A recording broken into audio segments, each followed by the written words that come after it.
This is a story about pioneers. There's going to be no way that there's not an id chapter when they get around to writing the history of interactive entertainment. Every title that they release becomes a reference standard for the industry. Demon killing. You're a space marine fighting your way to and through hell and back. Incredible graphics. The new engine for Doom 3, it's really revolutionary in the fact that it gives us the power to really create just about anything that we can imagine. They're just sitting there sometimes with their mouth open, just going, this is incredible. And a legendary gaming franchise. If you're going to list now the top 5 franchises in video gaming history, Doom's going to be on the list. Every gamer on the planet right now wants to get their hands on Doom 3. This is the history of Doom.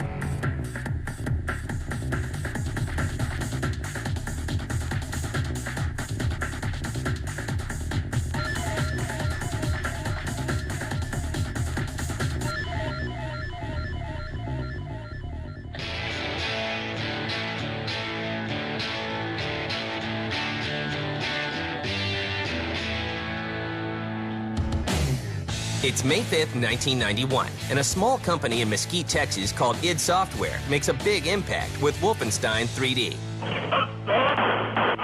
It was not the first 3D game. It was not even id's first 3D game. But it was the first 3D game to really hit a national and even international audience. And it was done in a way that had impact. People weren't ready for it. Games that to this point really hadn't looked anything like Wolfenstein did, and compared to today's standards, that's not that great. But at the time, this was just a revolution. Wolfenstein 3D was the first real good example of id growing into a role as the originator of a genre and feeling confident about their humor level and their talent level, and really, unloading a lot of those skills on the genre they'd invented. But Wolfenstein is just a warm-up. On December 10th, 1993, id Software releases an even bigger blockbuster, Doom. The original Doom was really good because it was kind of the first game that kind of gave everyone a glimpse to the future of what games, would be like. Deathmatch was an id terminology. The word probably existed beforehand, but was popularized by Doom. When people talk about frags and all the other terminologies, they're hearkening back to things that were set in place by Doom. We enjoyed the jump to the more kind of horror action with Doom, and of course it was also driven by what we were watching at the time. Doom was always about aliens and Evil Dead. There is no real way, to my knowledge, to estimate how many people have downloaded and played Doom Shareware. I think you could make a very, very good argument that Doom was probably the most played computer game of all time, just because of all the people who downloaded it for free. Doom will rack up more than 10 million downloads in its lifetime. id follows up with Doom 2 1 year later, but then takes a break from the franchise to release Quake in 1996. Quake in its day was an absolutely phenomenal engine to debut with. It was just raw technology that you would look at and say, we haven't seen anything like this on the PC before.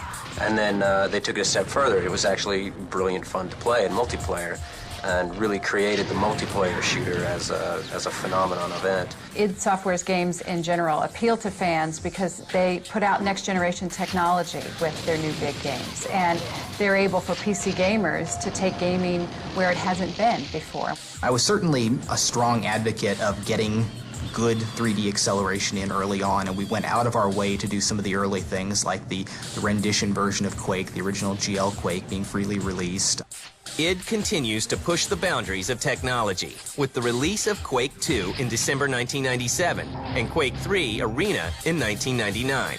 Quake was central in convincing every serious PC gamer you had to have at least a decent 3D card, and preferably the latest and greatest. Really the big thing was when we went to Quake 3 requiring hardware acceleration on there. And that was, again, a somewhat gutsy move at the time, because there had been a few hardware-only games, but they had been these small niche products that generally hadn't been very successful. But once you were past that hurdle, you were never going back, and PC gaming changed forever, because that was the only way to play a shooter if you were serious at all. And Quake 3 was looked at in a lot of people's eyes as a bellwether of, is this going to be okay to do this at this time? And while Quake 3 wasn't our largest success, it was certainly a big enough success that everybody looked at and said, that, yeah, you could still take advantage of the hardware features and still be very successful. Every title that they release becomes a reference standard for the industry. It raises the bar once again. id Software is ready to start its next game, but the small developer must first face its inner demons.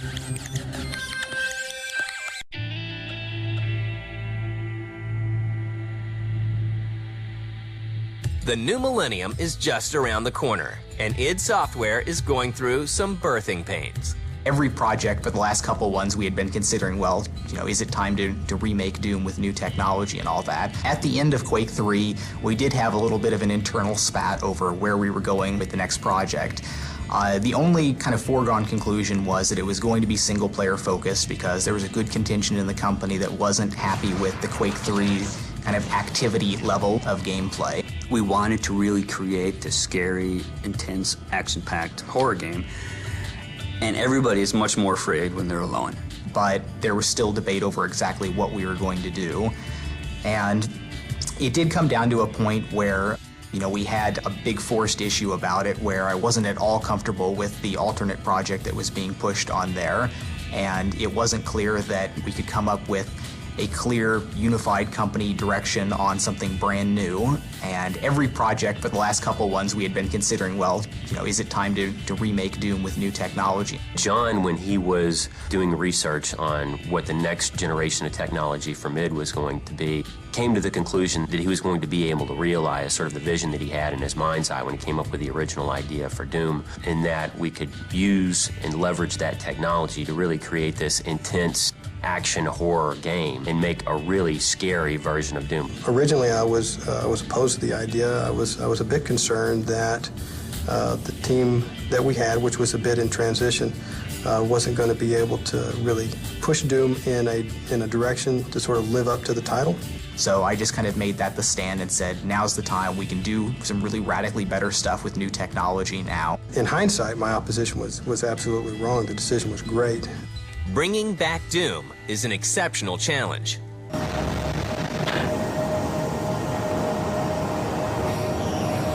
We've got you, Dark Star. You are set for lockdown. Welcome back. If there was a Hall of Fame in computer gaming, I can say with all the humility in the world that there's absolutely a place at the top, or certainly near it, for Doom and Doom 2. And, there's almost a reluctance to go back and mess with the formula, almost like, a Hall of Fame running back coming out of retirement. Is he going to just sort of destroy his legacy?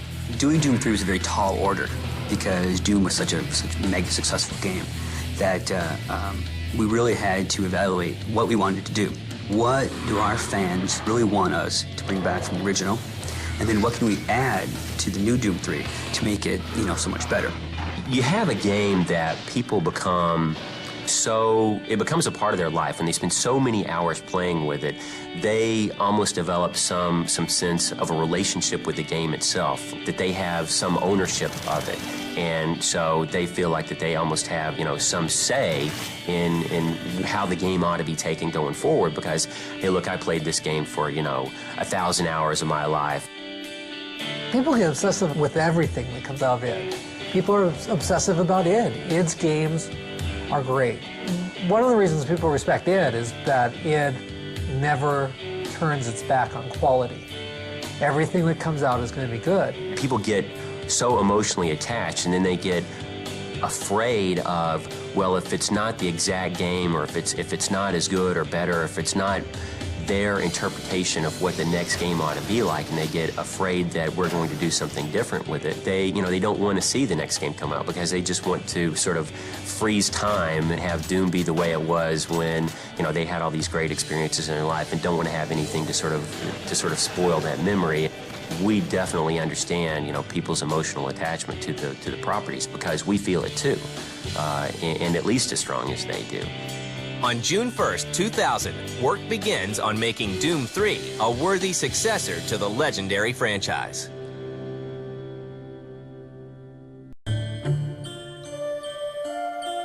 It's the new millennium, and id Software is hard at work on Doom 3. The first year of Doom, after I had laid down the very basic technology, I was always saying that there's kind of like a tripod of features and technology that's going to make Doom what it is. There's the unified lighting and shadowing. There's the more complex animation and scripting, which will show off that lighting and shadowing on there. And then there's the GUI surfaces, which add the extra level of interactivity to the game. And all of those really proved out correct. The new engine, for Doom 3 is it's really revolutionary in the fact that it gives us the power to really create just about anything that we can imagine. Okay, there's a few things we need to take care of first. And id pieces together the game's new storyline with the help of science fiction writer Matthew Costello. We actually contracted a professional science fiction writer to help us with the story. That was a first for id. He left you no choice. True, but this is the last time. After we laid the basic story foundation down, we storyboarded all the action. That also was the first for id. We knew we wanted to take the Doom story, the original Doom story, and the Doom environment, and sort of bring that into the future. Amazing things will happen here soon. You just wait.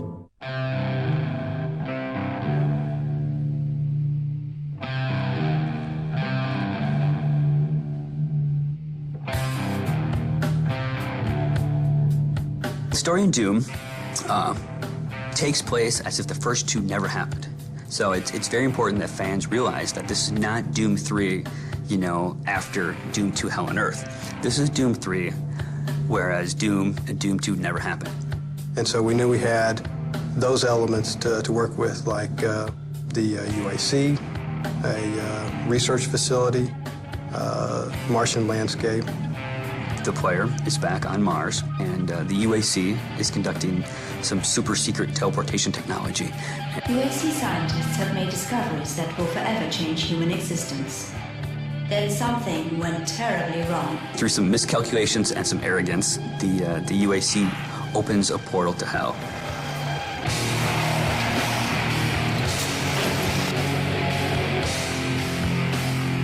When we started thinking about what direction to go with that, we looked at different movies that we felt like that would portray those demonic elements, monster elements, the Martian landscape, the weapons that we felt we'd have, things like that. We've really kind of taken a new approach on the old story. We've answered some questions like, where did the UAC come up with the technology? What's the demon's motivation? I mean, we've really expanded all of those aspects and made a really, engrossing story. And some old enemies make a return, along with a few new surprises. With the ultra-realistic looking, textures and monsters, we could bring those original demons that people love so much from Doom back, with just larger-than-life quality. There's quite a few little elements that have popped up here and there in Doom 3. There's a number of textures, from little tech textures or some evil wall textures or satanic symbols and things like that. The original Doom demons are very classic in themselves. We knew that we had to bring the great ones back, like the Cyber Demon and the Pinky Demon. We decided which ones we wanted to bring back, and then Kenneth Scott took those and started to draw the newer, updated versions in concept art. The imp character people remember from the original Doom, the Cacodemon, which is that big, it's like a big strawberry in the original Doom. He's quite a bit more scary in Doom 3. But besides bringing back some of the original classics, we actually came up with some new ones and some brand new, fresh demons that no one's ever seen before. But gamers won't be facing these demons empty-handed. All of the weapons from the original Doom are in Doom 3, and we've added a few new ones. It's a good feeling to bring up that Doom shotgun, bust open a door, and go into a room with demons. So I think fans of the original will definitely appreciate that. In 2001, Doom is revealed to the public for the first time at Macworld in Tokyo. But the game makes an even bigger splash when id Software takes it to E3 in 2002.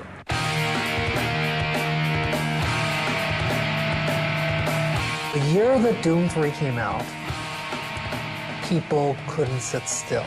You would come out, you would tell people about what you would see, how real it looked, how it was maybe Shrek quality animation and graphics.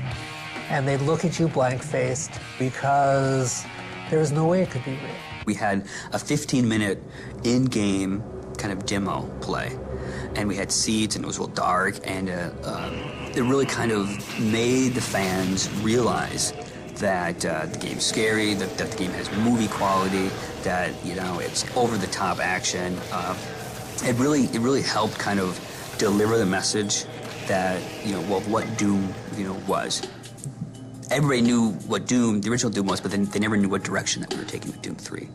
And this gave us the opportunity to show that direction. When it went out there and it just had this amazing reception on there, they're just sitting there sometimes with their mouth open, just going, this is incredible. People didn't believe it was real. The E3 judges, they had to come up to us and say, okay, would you like to go try it? Or would you like to see us play it so we can prove to you that this is not a fake, this is a real thing? We received great feedback. We won 5 awards that year at E3. It was a fantastic E3 for us. But just as id Software returns from a triumphant E3 showing, the unthinkable happens.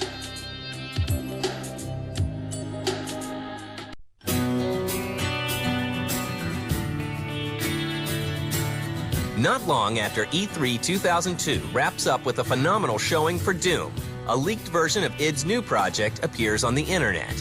We would get mail from people saying, I played the demo and it had all these problems. Whatever, it's not a demo, it was a stolen, leaked executable. The notorious sort of Doom 3 alpha wasn't really even an alpha at all. It was actually a build of the game that had been built up for E3 that I'm not exactly sure how it got out. People got a hold of that, and of course, it began to distribute over the internet. We'd obviously prefer that something like that never happen, but it doesn't really hurt us that much.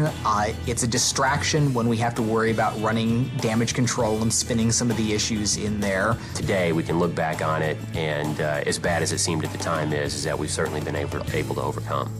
But I don't think that there's going to be anybody that got a hold of that for some reason that won't buy the game because they saw that. It's obviously too far away, too much has changed since then. id forges ahead, making advances in a new area. They took my baby.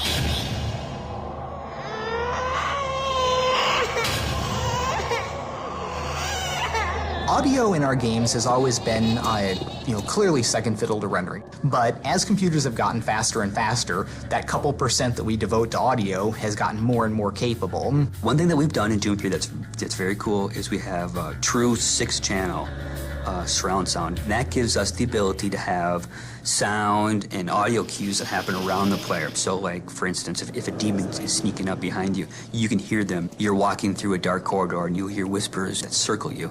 It really kind of gets the player into the game because they're like in a wave of sound. And Chris Brenna, the former drummer for 9 Inch Nails, is brought in to lend his talent to the music in Doom 3. In Doom 3, the music is a little bit different than what we've done in previous titles. Usually, what we had is like a soundtrack that loop throughout the entire level or area that you're in. But in Doom 3, what we try to do is kind of make the world around you almost musical in its ambient sense. It's all kind of very, very different, very fluid, very changing and unique. id's new game is also being developed for the Xbox.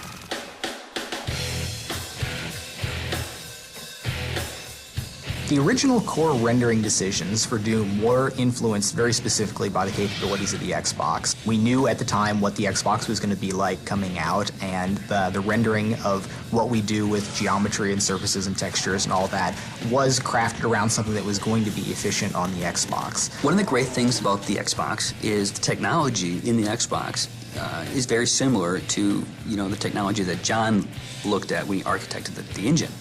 So all the features that you see in the PC version will be in the Xbox version. Dynamic lights, the physics, the bump mapping. Now, of course, there will be things that are different, but I believe that people that don't have a PC that have an Xbox will still be able to enjoy what the PC people will be raving about. Doom 3 is shown again at E3 in 2003 and 2004. Each time it appears, attendees are awed. Work on the game begins to wrap up. I'm sure it's going to be a huge release when everything gets out here, but everyone should be really looking forward to getting the game out on the shelves because the response should be just really phenomenal. Every gamer on the planet right now wants to get their hands on Doom 3. What I've been most proud of in Doom is the way that the technologies all kind of come together and really provided a seamless experience, whether you're playing the game searching, fighting the monsters, or interacting with the GUIs. It's all come together to be a very nice kind of seamless package for the player. The thing that makes me the happiest is when people come to id, they play the game, and they say, you know what, that was great. It was better than I thought it was going to be. And before Doom 3 is even out the door, the team at id is already looking to the future. We have decided we're not going to go back and do a Doom 4 or another Quake game, which is, Quake 4 is already in development at Raven, and Return to Castle Wolfenstein, basically the sequel to that, is a project that's already in the works at another studio as well. So our job will be making something new, and we've decided we're going to do a new IP, a new brand for id. After any project, I've usually got a pretty big list of technologies to explore. There's other just wild research ideas that I'm going to be pursuing on there. The next project is actually already in the works. We have some rough ideas. We started on some very simple concept art. We are a small team. We make games to stay in business, and that's what we need to do. So we will start on the next title relatively quickly. I think 20 years from now, we're going to look back at id as being a fundamental source for all that is great about interactive entertainment, and that there's going to be no way that there's not an id chapter when they get around to writing the history of interactive entertainment.